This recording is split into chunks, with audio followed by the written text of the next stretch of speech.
I wanted to talk today about more than a school, the school of the future, if you wish. And I wanted to just share the concept with you. Firstly, what I want you to remember is Barcelona Football Club. I love Barcelona Football Club.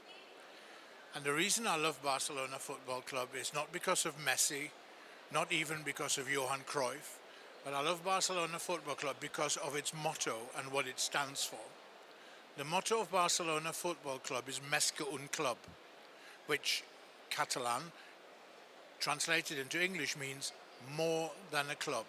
Effectively, what that means is that the club is owned by its members, by its community, and it cannot function outside that community or without the community's input.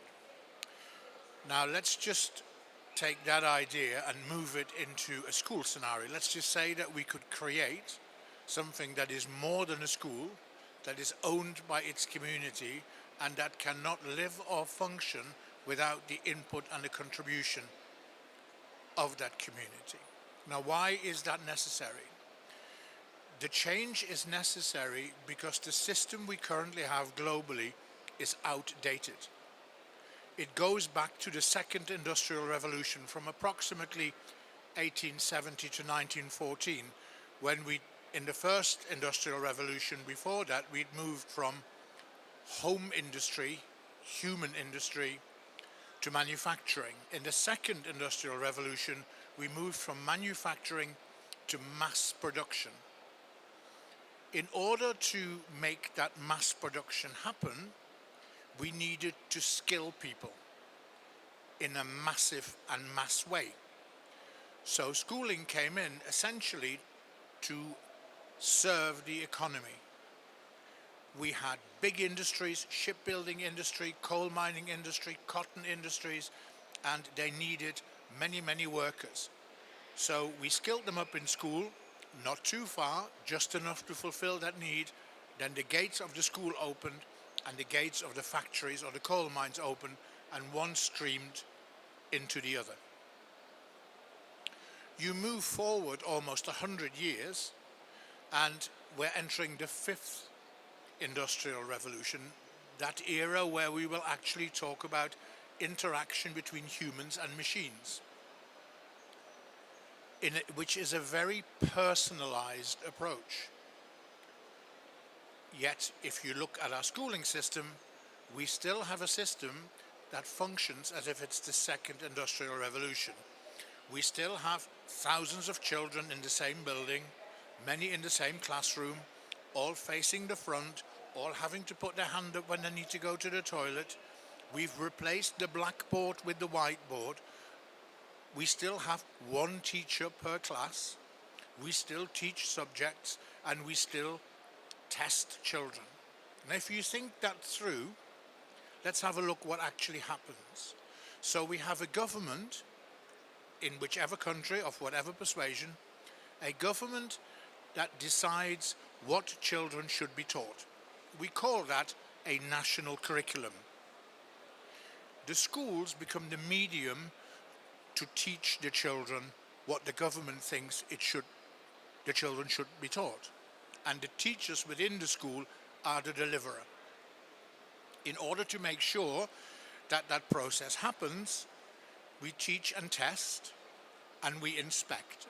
We publish the outcomes of the tests on an average grand level, and we publish the adjectives that go with the inspection reports: poor, satisfactory, outstanding. And actually, in an age of personalization, you can have a discussion around schooling without mentioning the word child once. Because where we are is exactly where we were over 100 years ago. We are serving the system to feed the economy.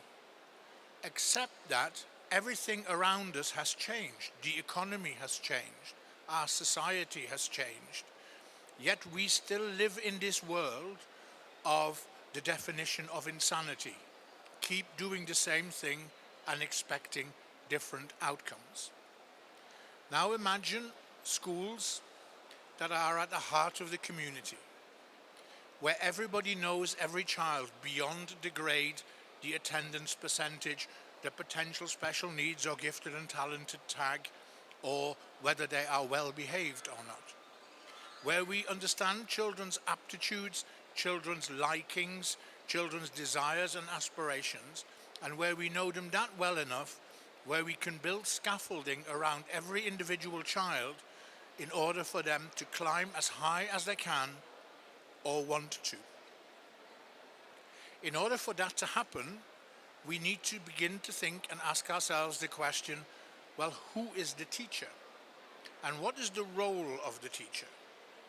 And the teacher is a must, right? Schools without teachers is impossible. It's a lesson that we've learned from the pandemic.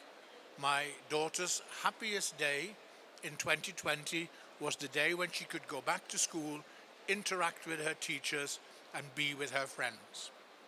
And I'll come to the role of technology later, that much overhyped role of technology. But in the first instance, let's focus again on the role of the teacher. In the old industrial revolution system, the teacher was the purveyor of knowledge. I tell you what you should know, I test whether you've remembered that, I give you a certificate, and off you go. Now the teacher needs to become the project manager of children's learning. And that means not knowing everything yourself, but being the project manager to find those who can. Let me give you an example. Careers education.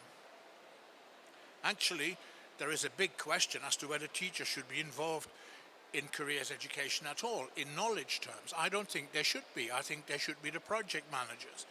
They should look at their children, they should know them individually, and they should connect, almost network around those children so that the child who wants to become a doctor can meet and interact with a doctor. The child who wants to run her or his own business can do similar things. So we begin to accommodate, and essentially we begin to build pieces of a jigsaw that lead to a very big picture, the picture containing the child and the child's future. And of course, one of the things that we then also need to do is measure differently. And there are increasingly, in this wonderful era of technology and brilliant startups, there are a number of organizations who allow the child to be profiled, or even better, the young person to profile themselves, almost like, if you wish, a junior LinkedIn, which will tell us much more about the youngster than their test result, their attendance figure, or the tag that we attach to them, be it gifted and talented, or be it special educational needs or different ability. So measuring what we value needs to become a part of that school in the community. This also means the concept of more than a school, personalized, also means that there will be no school that is the same than anybody else, because you build it around your children. So if you have a school in a community of severe socioeconomic disadvantage, your school will look different, your staffing will look different, and how you deploy your staff and use your resources will be different. Because in the end, schooling is, in the widest possible sense, around social mobility. I wanted to come briefly to technology, the much overhyped technology.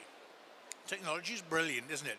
I can watch my youngest daughter on her phone. She can travel virtually anywhere she wants to go. She can interact with her friends in Spain because she wants to learn Spanish at university, or in Mallorca, she can interact with her friends there. She can admire Harry Styles, she can go shopping, and she can do her homework last minute on her phone also. All of that is brilliant, but none of that replaces the human factor. And we just need to bear in mind that the quality of technology, i.e. the quality of learning that technology enables, will always depend on human factors. So the notion that we are going to be replaced as teachers is a nonsense. The notion that we will have to change as teachers actually is nothing new. We may have to change more, and we may have to change differently. But technology allows us to find out more about our children through data analysis. It allows us, therefore, to react and personalize better, and it allows us to bring awe and wonder into their lives. I'm involved in a project in the United States at the moment whereby we are developing something called improbable histories. So I can actually ask AI to create an image whereby Mahatma Gandhi and Barack Obama sit in the same cafe, drinking a cafe latte and discussing the quality of their speeches. AI can contribute to this. We can be creative, much more creative than we have ever been before. So the workforce in schools will be different. How we use that technology will be different. We will need expertise. And ironically, if you look at a K-12 setup, for example, quite often the expertise lies in 11 and 12.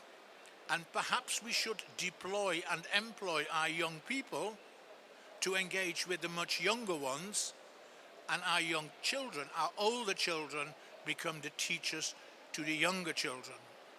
We as adults become the lollipop people, sending them in the right directions and protecting them from harm. We need to be much more creative about what we do and what we do with technology. And if somebody says that we are already using technology well in schools today, we're not.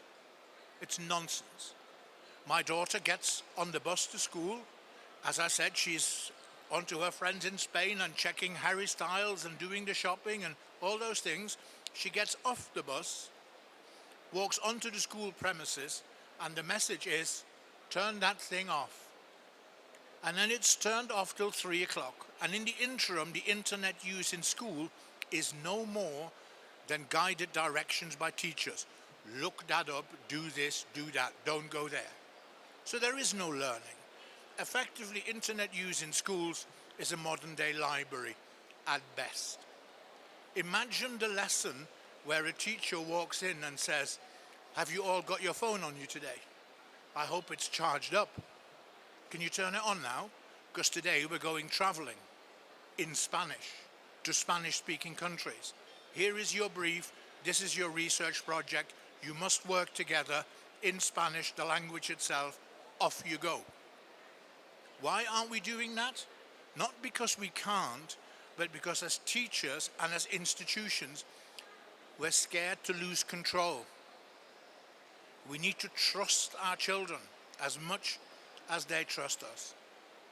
I want to make a final point, because I have 2 minutes left. I want to make a final point, and probably the most important point. Why do we go to school? It is no longer like it was 100 years ago to serve the economy. It is to serve society. So our schooling needs to include things that sit much wider. They need to include behaviors and expectations and aspirations. They need to include kindness and respect. They need to include our culture and positive globalization. And they need to include, in order to achieve that, subject areas like the arts, like music as part of who we are, like the humanities. We have excluded the human factor from schooling for far too long.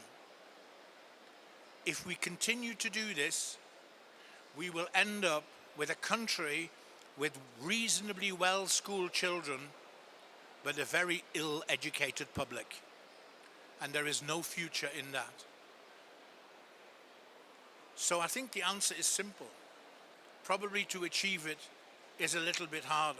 But if we get our heads together and work in partnership around those children, all the stakeholders, from communities to parents to teachers to other teaching professions, to the world of business and NGOs and indeed government, if we really, really want to educate our children rather than school them, we have a chance of a very bright future.